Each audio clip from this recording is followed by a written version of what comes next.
I'm not sure if you guys watched the Louis Theroux documentary on Netflix called Inside the Manosphere. So, in my opinion, so that it's a deep dive into an online world a lot of people have heard about, but don't really understand this whole red pill situation. So, the Manosphere isn't like one group, it's a loose network of like influencers, podcasts, live streamers, and online courses that they sell a very specific version of masculinity. And so it's supposed to be tied to like dominance, wealth, emotional detachment, and control over women, per se.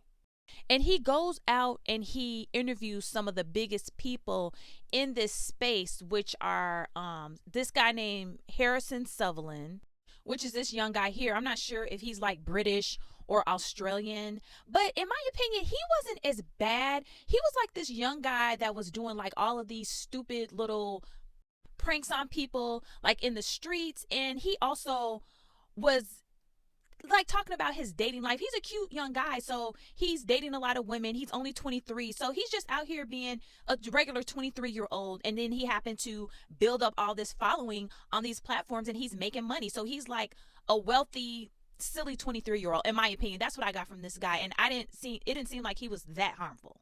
But then you have this guy named Justin Waller. I'm going to do a little bit more research about him, but from what I took away from the documentary, he's a little bit older than some of the other guys, but he was like really trying to play this role like he's just this smooth operator, and he's made all this wealth off of construction, and then he took it over to like the YouTube and built all these followers, and then he started giving out dating advice to young guys. But the problem with this guy is that the information and the courses that he's selling is to be like he does this one-sided monogamy. Like his girlfriend has to be monogamous, but he can go out and date multiple people and she's okay with it. And it really seemed very slobbish. It really was giving me like the ick of that he grew up watching porn and he is like living the life of a porn star. That is just what it gave me. That is the vibe that he gave off, is like a porn star in a suit. And that's just what it is. Then we have this idiot. And guys, let me pause really quick. This is why I have such a love-hate relationship with Candace Owens, because the minute that she's doing her thing, doing these deep dive investigations, she'll turn around and platform this idiot. He is one of the most, I don't even see why people even follow or listen to this guy, Myron Gaines. And that's not even his real name. His real name is Amru Fudel. He's like a Sudanese guy. He came over to America from Sudan. And he's the other half of the Fresh and Fit podcast. So he started out just being a little bit conservative because he has a background in. So Myron Gaines used to work for the Department of Homeland Security. And it's like, why aren't you on your podcast teaching guys how to get a job instead of trying to tell them how to berate and degrade women and lie to them and then have them purchase all of these scam courses to put money in your pocket?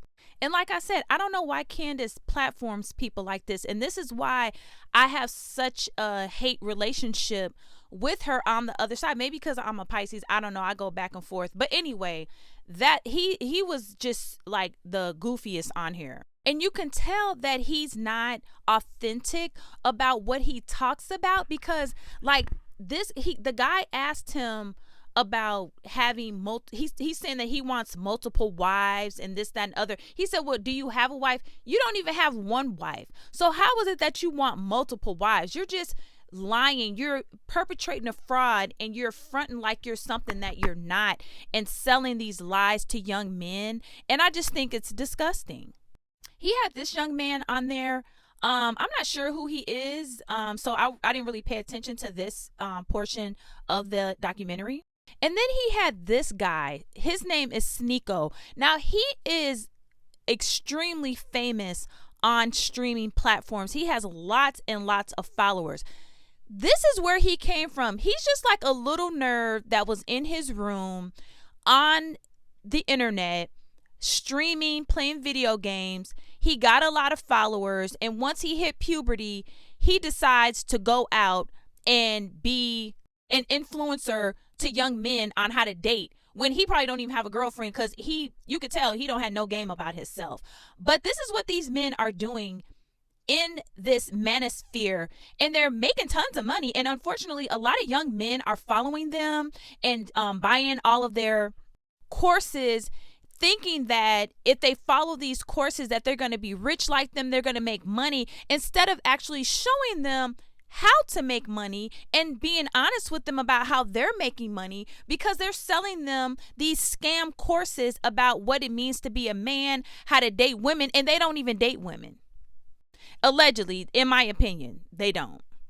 He also had a couple of clips of like the Tate brothers in there, and a lot of people were like, oh, they were on it. They were not on it. He did not interview the Tate brothers. He just had a couple of clips of them, but a couple of the guys, they like all hang out with them, but they're on some other stuff. I think their stuff is very, very extreme about what they're doing. They're under investigation over in Romania and things like that. And then again, Candace also platform the Tate brothers, and she actually acts like she's like best friends with them, and she defends a lot of these men that are in this manosphere.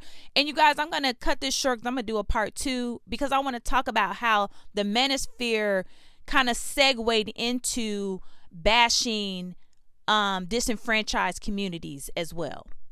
Let me know what y'all thought about this documentary if you watched it.